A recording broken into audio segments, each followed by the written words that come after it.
Okay, but let's move on to the Eastern Conference Finals. So we have the Milwaukee Bucks, the 3 seed, and the Atlanta Hawks, the 5 seed. They both get some rest, so game 1 doesn't start until Wednesday. So I'm going to throw it out there. What are your guys' thoughts on the series since we haven't seen them play yet? Milwaukee versus Atlanta, thoughts, predictions, go for it. So I mentioned this. I was talking to Traden before the podcast started, and he was talking about how they're the 5th seed. The Hawks are the 5th seed, and how it's crazy how they gotten this far.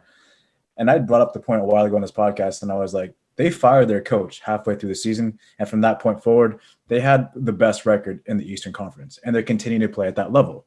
With Nate McMillan at the helm, the Atlanta Hawks are a different team, and they're showing out right now, and you're seeing their gameplay right now. Trae Young is amazing. Clint Capella is shit in the bed right now. Clint Capella is their weak spot on the rotation on this basketball team. When he gets the ball, if he's not dunking it, he'll lose it. He's going to turn the ball over. That's one thing that they need to fix for sure. I know that their Bogdanovich is out right now with knee soreness, and I hope that he gets back because he's going to be a huge X factor. If you can get Trae Young and Bogdanovich out there, I think they stand a chance against the Bucks. But the thing is, the Bucks are a pretty complete team all the way through. Brook Lopez will be able to handle Clint Capella with ease because Clint Capella is trash. Brook Lopez is going to be out there shooting threes, and Clint Capella cannot defend that. If Giannis can just do Giannis things and attack the basket and make his dunks, they're going to be okay. I really want the Hawks to win, though. They've kind of been my Cinderella story ever since they beat the Knicks. I've been all about the Hawks. I really want the Hawks to go to the finals. The Hawks, they actually do got some depth. Gallinari, he's got a lot of experience. He's hit some clutch shots in those important games they won over the Sixers. But Trae Young is reminding me of the Eastern Conference version of Devin Booker. He hasn't been this far, but he's continuing just to show how valuable he is and how good of a player he can be. I think Booker's more valuable and better than him, but he's in those same footsteps right now. And then James Capella is all these people coming from Houston. They just are starting to crumble. Harden, Capella now. Capella is weak for their team. Brook Lopez is going to be probably the X factor for the Bucks. If he can just be in the paint, getting rebounds, and he can shoot threes, the Bucks have a good, solid team. They're well composed. Drew Holiday. It's going to be a good battle. I think the Hawks have enough depth to match with the Bucks, so I'm hoping to see at least 7 games out of this series.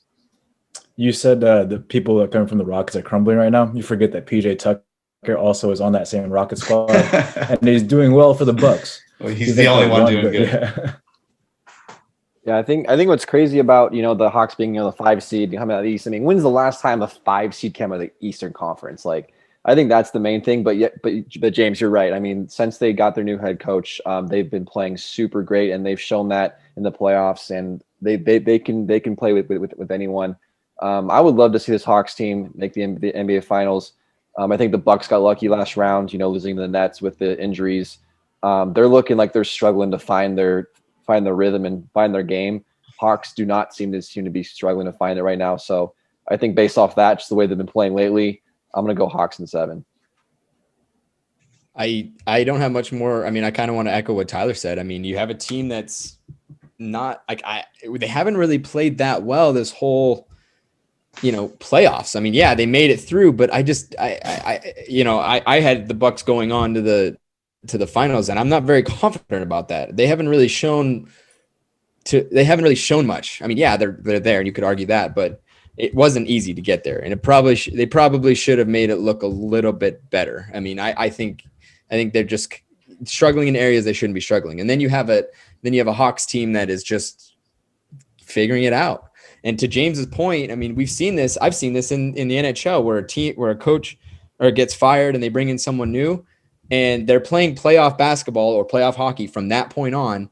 They've been playing this way for, I don't know when that was. Middle of the season? It was was it early? So roughly the middle. So the middle of the season, they've been playing, playoff basketball. That changes a team dynamic. It's a different mindset. It's a different way of just of just playing and figuring it out and and finding cohesion amongst your group and your team. I would be worried for the Bucks right here. And I'm going to say Hawks in 5. Okay, so first off, Tyler, the last time a 5th seed came out of the Eastern Conference, 2020, last year. In a normal year. In a normal season, when's the last time we've seen a 5 seed come out? In a normal season, I don't know, but you said that, and I was like, okay, I'm pretty sure the Heat were a 5 seed. I double checked, but you are right. It is very rare for that low of a seed to come out of the Eastern Conference, especially in the LeBron James era. I think I'm going to pick the Bucks. I mean, I picked the Bucks to win the NBA championship, so I'm sticking with them. I'm going to pick the Bucks to move forward because I think Drew Holiday can be a shutdown defender against Trae Young. It's kind of like Devin Booker where you can contain, you're not going to completely stop him, but Drew Holiday is one of the most underrated defenders in the league. And I think he can do a really good job against Trae Young.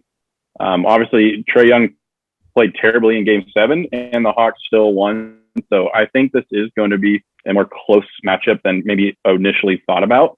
And then I know some of you guys, Tyler, I'm pretty sure you picked the 76ers to win. So we're going to do, and I know some of you guys just picked, who's going to win in what games, but we didn't plan this, but both series, who's going to win and what in how many games. And then pick your NBA finals winner. We're going to do a little redo. So James, both conference finals, NBA finals matchup. Who's your winner? Are you sticking with whatever you said the first time? Yeah, I'm gonna stick with it. So I'm gonna go Clippers in 7, Okay. Hawks in 6, Clippers win in 5. Okay, Traden. I'll have Suns in 6, Hawks in 5, and I'm gonna say Suns in a nice game 7.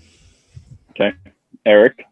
I got Clippers in 7, Bucks in 7, Clippers win it all in 6. Okay, Tyler. Eric wants his ring. Suns in 4. No. Suns. I'm gonna go Suns in 6. Hawks in 7, and then I'm gonna go Suns in 7 in the NBA Finals. Okay, so we've got 2 Clippers, 2 Suns. I'm gonna go Clippers in 6, and then I'm gonna go Bucks in 6, and I'm gonna go Bucks in 6 again because that's what I did at the beginning, and I'm gonna stick with it. I'm not super confident about the Clippers after that game 1 performance, but I thought that's the last 2 series. So what do I know? Traden, that's it. Final 4. We'll see where we're at next week, but it's coming down to it. Well, I mean, that's far from it, to be fair, Alex. There's a lot going on. It's going to be exciting. Even I'm excited. I might catch a couple games. Can you believe that? I'm going to actually watch the game.